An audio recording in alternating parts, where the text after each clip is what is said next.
जय हिंद, नमस्कार साथियों। स्वागत है आप लोगों का हमारे एक और नए वीडियो में। और आज की इस वीडियो में मैं लेकर के आ चुका हूं आप लोगों के लिए 10 मज़ेदार क्वेश्चन। जी हां दोस्तों, रीजनिंग के 10 मज़ेदार ऐसे क्वेश्चन हैं जो कि एक प्रैक्टिस के लिए बनाया गया है आप लोगों के लिए। ठीक है दोस्तों, यदि आप भी तैयारी कर रहे हैं एसएससी जीडी की, आरपीएफ की, आरआरबी, एनटीपीसी की, तो ये दोस्तों वीडियो देखना आप लोगों के लिए बहुत ही इंपॉर्टेंट हो जाता है, क्योंकि ये आपके प्रैक्टिस में चांद लगाने वाला है। ठीक है दोस्तों, तो चलिए ज़्यादा देर नहीं करते हुए वीडियो को शुरू करते हैं।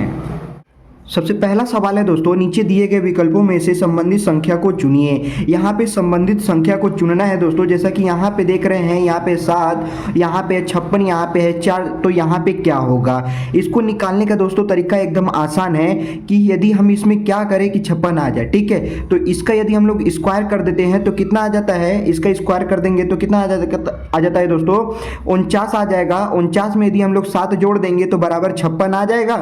हाँ दोस्तों, 56 आ गया हम लोगों का। ठीक है, अब यही लॉजिक हम लोग यहाँ पे लगा देंगे, यानी 4 का स्क्वायर कर देंगे बराबर 16 आ जाएगा, और 16 में हम लोग 4 को जोड़ देंगे बराबर 20 हो जाएगा। तो प्रश्नवाचक चिन्ह के स्थान पे क्या हो जाएगा दोस्तों? 20 हो जाएगा। Option number C, B is the correct answer हो जाएगा दोस्तों। उम्मीद है पहला सवाल आप लोगों को समझ में आ गया होगा। अब चलिए देखते हैं दूसरे प्रश्न को। प्रश्न नंबर 2 बोल रहा है दोस्तों, दिए गए विकल्पों में से लुप्त संख्या ज्ञात कीजिए। यहाँ पे लुप्त संख्या हम लोगों को ज्ञात करना है दोस्तों। जैसा कि यहाँ पे आप लोगों को दिखाई दे रहा होगा प्रश्नवाचक चिन्ह। ठीक है दोस्तों, ये कुछ इस प्रकार से आकृति बनी हुई है। आप लोगों को मैं पहले भी बताया हूँ और अभी भी बता रहा हूँ कि जहाँ पे भी हो प्रश्नवाचक चिन्ह उसी को हम लोग निकालेंगे। ठीक है, तो पहले वाले आकृति में देखिए यहाँ पे 49 है, तो यहाँ 49 कैसे आया इसको हम लोग पता करेंगे सबसे पहले। ठीक है, यहाँ पे है 72, यहाँ पे है 18, यहाँ पे है 17, यहाँ पे है 24, तो यहाँ पे 49 कैसे आया है इसका हम लोग कैलकुलेशन करेंगे। यदि दोस्तों इसमें से हम लोग इसको घटा देते हैं तो देखिए चलिए कितना आता है। 72 में से 24 घटाएंगे तो 48 आ जाएगा। ठीक है, चलिए करके देख लेते हैं। यहाँ पे 12, 12 में से 4 घटाएंगे 8, यहाँ पे बचा 6, 6 में से 2 घटा देंगे 4 हो गया। ठीक है दोस्तों, अब यहाँ है 18, 18 में से 17 घटाएंगे 1 आ जाएगा। ठीक है, यानी ऊपर वाले में से नीचे वाले को हम लोग घटा लिए। अब यहाँ पे आया 48, यहाँ पे आया 1। अब इन दोनों को यदि हम लोग जोड़ देते हैं तो बराबर 49 निकल करके आ जाएगा दोस्तों। तो यहाँ बीच में 49 है ना, तो हाँ, तो अब यही लॉजिक को हम लोग लगाएंगे यहाँ पे। ठीक है दोस्तों, अब यहाँ पे है 42, यहाँ पे है 36, यहाँ पे 31, यहाँ पे 29।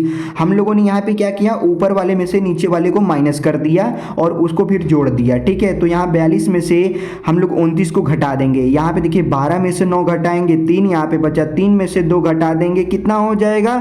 1 हो जाएगा। ठीक है दोस्तों, अब यहाँ पे 6 में से 1 को घटा दिए आया 5, 3 में से 3 को घटा दिए आया 0। अब यहाँ पे कितना है? 13 है, और 13 में हम लोग 5 जोड़ देंगे तो बराबर कितना हो जाएगा? 18 हो जाएगा। तो प्रश्नवाचक चिन्ह के स्थान पे कितना हो जाएगा? 18 हो जाएगा। Option number A 18 is the correct answer हो जाएगा दोस्तों। उम्मीद है ये दूसरा भी सवाल आप लोगों को समझ में आ गया होगा। अब चलिए देखते हैं तीसरे सवाल को। प्रश्न नंबर 3 दोस्तों बोल रहा है, श्रृंखला श्रेणी को ज्ञात कीजिए। यहाँ पे ये कुछ प्रकार नंबर का श्रृंखला श्रेणी है दोस्तों। नंबर का जब भी श्रृंखला श्रेणी हो तो आप लोग बस खाली इतना सोचिएगा कि वो आगे कैसे बढ़ रहा है। ठीक है, और जहाँ पे प्रश्नवाचक चिन्ह हो उसी को हम लोगों को ज्ञात करना होता है, ये तो सबको मालूम है। ठीक है, अब चलिए हम लोग देखते हैं कि इसमें और इसमें क्या अंतर है, और जो अंतर है वो आगे में सेम है या फिर अलग है। ठीक है, इसी को हम लोग पहचानेंगे। तो यहाँ पे 17, यहाँ पे 19। 17 और 19 में क्या अंतर है, यानी 2 को जोड़ दिया गया है 17 में, तो आ गया 19। अब इसमें कितना जोड़ा गया है कि 22 आया है, तो 3 को जोड़ा गया है। ठीक है, अब इसमें देखते हैं तो कितने का अंतर है दोस्तों? 5 का अंतर है, यानी 22 में 5 हम लोग जोड़ देंगे तो 27 आ जाएगा। ठीक है दोस्तों, अब यहाँ पे 27 में हम लोग क्या जोड़ेंगे कि 34 आ जाएगा। तो 27 में यदि हम लोग 7 को जोड़ते हैं तो कितना आ जाएगा दोस्तों?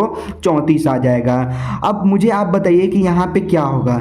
जैसा कि ये जो सीरीज बन रहा है दोस्तों, ये जो पैटर्न तैयार हो रहा है वो किस प्रकार का पैटर्न है? देखिए यहाँ पे 2 है, यहाँ पे 3 है, यहाँ पे 5 है, फिर 7 है। यहाँ 2 के बाद तो 3 आया, लेकिन 3 के बाद 4 तो नहीं आया। अब यहाँ पे 5 है, अब 5 के बाद 6 नहीं आया, 7 आ गया डायरेक्ट। तो ये कौन सी संख्या निकल करके आ रही है? ये दोस्तों ये खुद से कटने वाली संख्या निकल करके आ रही है। तो आगे भी बताइए ऐसी कौन सी संख्या है जो खुद से कटेगी? क्या 8 है? 8 नहीं है। 9 है? नहीं। 10 है? नहीं। 11 है? हाँ 11 है दोस्तों। तो अब हम लोग इस 34 में क्या कर देंगे? 11 को जोड़ देंगे। तो 11 को जोड़ देंगे तो कितना हो जाएगा? 4, 1 हो जाएगा 5 और 1, 3 हो जाएगा 4, यानी प्रश्नवाचक चिन्ह के स्थान पर निकल के आ जाएगा हम लोग का 45। यानी कितना हो गया दोस्तों? 45। Option number B 45 is the correct answer हो जाएगा दोस्तों। उम्मीद है तीसरा भी सवाल आप लोगों को समझ में आ गया होगा। अब चलिए देखते हैं चौथे सवाल को। प्रश्न नंबर 4 दोस्तों बोल रहा है यदि एक्शन बराबर 432 और मूवी बराबर 250 लिखा है तो एलईडी बराबर क्या होगा। इसको हम लोगों को ज्ञात करने का तरीका दोस्तों एकदम आसान है और जितना आप आसान बोलेंगे उतना आसान होगा भी। ठीक है दोस्तों, चलिए मैं बोलता हूँ आसान है, तो देखिए ये आसान है कि नहीं आसान है, चलिए मैं करके देखता हूँ। ठीक है, आप लोग भी कहेंगे कि सर जी आसान तो बोलते हैं लेकिन आसान तो है नहीं, तो चलिए ये देखिए मैं बोल रहा हूँ ना आसान है, ये आसान है भी। कैसे है, यहाँ पे एक्शन को क्या लिखा जा रहा है, एक्शन को लिखा जा रहा है 432 और मूवी को क्या लिखा जा रहा है दोस्तों, लिखा जा रहा है इसको 250। तो एलईडी को क्या लिखा जाएगा, ठीक है, इसको हम लोग ज्ञात करेंगे।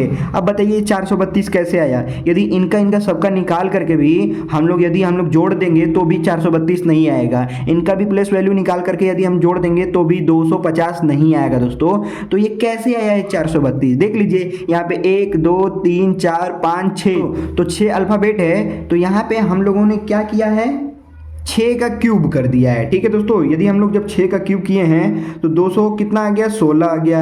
अब 216 ये 432 है, तो जैसा कि आपको पता ही है 216 का दोगुना हो जाता है 432, तो 216 में 2 से गुणा कर देंगे हम लोग तो 432 निकल करके आ जाएगा। ठीक है दोस्तों, अब इसी प्रकार से मूवी को देख लीजिए 1 2 3 4 5, ये 5 अल्फाबेट है ना, तो अब हम लोग 5 का कर देंगे क्यूब। ठीक है दोस्तों, 5 का कर देंगे क्यूब और फिर कितने से मल्टीप्लाई कर देंगे, 5 से मल्टीप्लाई कर देंगे। ठीक है दोस्तों, कितने से मल्टीप्लाई कर देंगे, 5 से मल्टीप्लाई कर देंगे, नहीं 5 से मल्टीप्लाई नहीं करेंगे, मल्टीप्लाई करेंगे 2 से, क्योंकि यहां पे भी हम लोगों ने किससे मल्टीप्लाई किया, 2 से मल्टीप्लाई किया। ठीक है दोस्तों, देखिए अब 5 का जब क्यूब करेंगे तो आ जाएगा 125, गुणा कर देंगे 2 बराबर कितना आ जाएगा 250 आ जाएगा, 125 गुणे 2 बराबर 250 निकल करके आ जाएगा। दोस्तों बहुत लोग क्या करते हैं यहाँ पे जैसे 6 का क्यूब किए तो 6 से गुणा भी कर देंगे, ठीक है, तो वो गलत तरीका हो जाएगा। तो मूवी का भी निकल गया, अब हम लोग को निकालना है एलईडी का। तो एलईडी का क्या होगा दोस्तों, आप लोग मुझे फटाफट कमेंट करके बताइए। यहाँ पे 1 2 3 है ना, तो 3 का क्या कर देंगे क्यूब कर देंगे, फिर 2 से गुणा कर देंगे, 3 का क्यूब होता है 27 और 27 में 2 से गुणा कर देंगे तो बराबर कितना हो जाएगा दोस्तों 54 हो जाएगा। Option number B 54 is a correct answer हो जाएगा। दोस्तों उम्मीद है चौथा सवाल भी आप लोगों को समझ में आ गया होगा। अब चलिए देखते हैं पांचवें सवाल को। प्रश्न नंबर 5 बोल रहा है दोस्तों निम्नलिखित विकल्पों में से असंगत शब्द का चयन कीजिए। असंगत का मतलब होता है दोस्तों अलग, असंगत का मतलब होता है अलग, तो इस ऑप्शन में ही हम लोगों को आंसर ऐसे ढूंढने हैं जो सबसे अलग हो। ठीक है, चलिए देखते हैं। ऑप्शन ए केला है, ऑप्शन बी सेब, ऑप्शन सी अंगूर, ऑप्शन डी फूल गोभी। दोस्तों यहाँ पे हम लोगों को देखने को मिल रहा है कि जो केला सेब अंगूर है ये सब क्या है फ्रूट्स हैं, और ये जो फूल गोभी है वो हमारे वेजिटेबल हो जाएंगे। ठीक है दोस्तों, तो ये सबसे अलग कौन हो गए, ऑप्शन नंबर डी फूल गोभी इज अ करेक्ट आंसर हो जाएगा। दोस्तों उम्मीद है ये पांचवा सवाल समझ में आ गया होगा। अब चलिए देखते हैं छठे प्रश्न को। प्रश्न नंबर 6 बोल रहा है दोस्तों निम्नलिखित आरेख का चयन करें जो दिए गए वर्गों के बीच संबंध को दर्शाता है। ठीक है दोस्तों, अब यहाँ पे दिया है महिलाएं, यहाँ पे मानव, यहाँ पे शेर, तो बताइए इनका वेन डायग्राम क्या होगा। दोस्तों आप लोग मुझे कमेंट करके बताइए कि इसका वेन डायग्राम क्या बनने वाला है। तो यहाँ पे है दोस्तों महिलाएं, यहाँ पे है मानव, यहाँ पे है शेर। तो महिलाएं दोस्तों ये हो गया, ठीक है, महिलाएं और मानव है। महिलाएं और मानव से क्या संबंध है, तो आप बताइए महिलाएं मानव से क्या संबंध है। तो मैं आपको बता देना चाहता हूं दोस्तों ये महिला है ना और मानव में संबंध है, क्योंकि मानव ही महिला और पुरुष होते हैं। ठीक है दोस्तों, तो ये आपका मानव भी हो जाएगा, यानी मानव के अंदर आ गई महिला।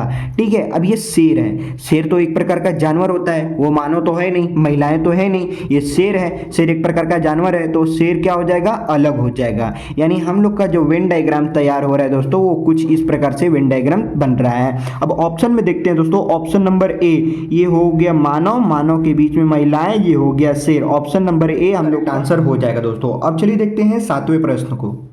प्रश्न नंबर 7 दोस्तों बोल रहा है अक्षर श्रृंखला श्रेणी को ज्ञात कीजिए। दोस्तों ये श्रृंखला श्रेणी अल्फाबेट का है और इस अल्फाबेट को हम लोग जानेंगे कि आखिर यहाँ पे प्रश्नवाचक चिन्ह के स्थान पे क्या आएगा। तो इसको देखिए और पता लगाइए कि आखिर यहाँ पे क्या आने वाला है। दोस्तों यदि हम लोग देखते हैं इसमें क्या अंतर है और यानी कि ये किस प्रकार की श्रृंखला श्रेणी बनाई गई है। तो दोस्तों ए के बाद पी ई आता है, कितने बाद आता है 4 बाद आता है, तो यहाँ पे हो गया 4। अब यहाँ ई से जे तक कितने बाद आता है, तो 5। ठीक है, तो यहाँ पे क्या आएगा दोस्तों, यहाँ 4 बाद आया, यहाँ 5 बाद आया, तो यहाँ पे 6 बाद आएगा।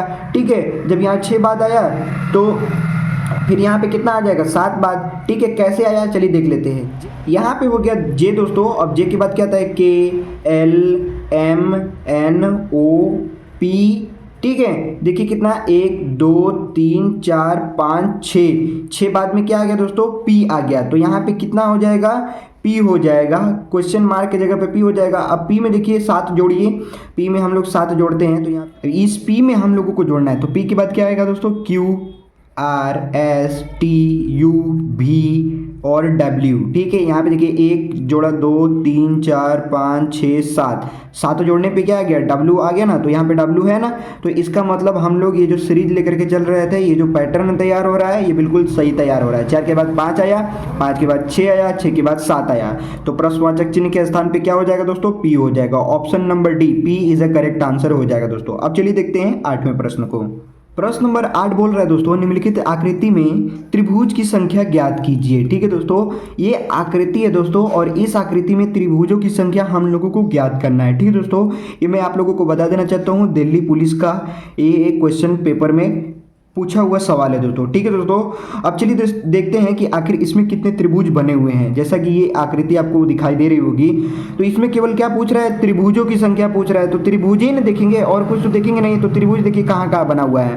पहला ये बना है 1, दूसरा ये 3, तीसरा ये चौथा, यानी इसमें कितना बना है, 2 बना है। इसमें कितना बना है, 2 बना है। ठीक है, अब यहाँ पे दिखाई दे रहा होगा आपको 1, ठीक है, आपको 1 दिखाई दिया। अब देखिए यहाँ पे बड़ा वाला 1 और यहाँ पे 2, ठीक है, और ये 3 हो गया, यानी 1, ये 2 और ये एक बड़ा वाला 3। यहाँ पे कितने त्रिभुज हो गए, 3 हो गए। और इसको मत सोचिएगा कि ये त्रिभुज है। ये दोस्तों जब कर्व्ड में हो, किसमें हो, कर्व्ड में, जब कर्व्ड में हो तो आप कभी मत समझिएगा कि ये त्रिभुज है। ठीक है, ये त्रिभुज नहीं होगा। ठीक है, यदि सीधी लाइन होगी तब जाकर के त्रिभुज होगा, अन्यथा नहीं होगा। तो अब चलिए सबको जोड़ लेते हैं। ये है 3, तो +3, यहाँ पे 1 + 1, ठीक है, यहाँ पे 2 + 2, यहाँ पे 2, ठीक है, बराबर कितने हो गए दोस्तों, 3 1 4 4 4 8, यानी टोटल यहाँ पे है 8 त्रिभुज। तो ऑप्शन नंबर बी 8 त्रिभुज इज अ करेक्ट आंसर हो जाएगा दोस्तों। अब चलिए देखते हैं 9वें प्रश्न को। प्रश्न नंबर 9 बोल रहा है दोस्तों, नीचे दिए गए विकल्पों में से संबंधित शब्द को चुनिए। ठीक है दोस्तों, यहाँ पे दिया है रिक्त, खाली, दीर्घाकार, और ये है दोस्तों प्रश्नवाचक चिन्ह। तो आप मुझे कमेंट करके बताइए कि यहाँ पे क्या होगा। ठीक है, चलिए अब हम लोग जानते हैं। ये रिक्त का मतलब होता है दोस्तों खाली। रिक्त का मतलब क्या होता है, खाली, जिसको हम लोग बोलते हैं ब्लैंक। ठीक है दोस्तों, अब ये दीर्घाकार को क्या बोलते हैं, दीर्घाकार यानी बहुत बड़ा, और बहुत बड़ा को क्या बोलते हैं, विशाली तो बोलते हैं। जैसे मान लीजिए ये एक छोटा क्या है, ये छोटा एक पेड़ है। ठीक है, ये छोटा क्या है, एक पेड़ है, और यही एक बहुत दीर्घाकार में हो गया। किस में हो गया, दीर्घाकार में हो गया।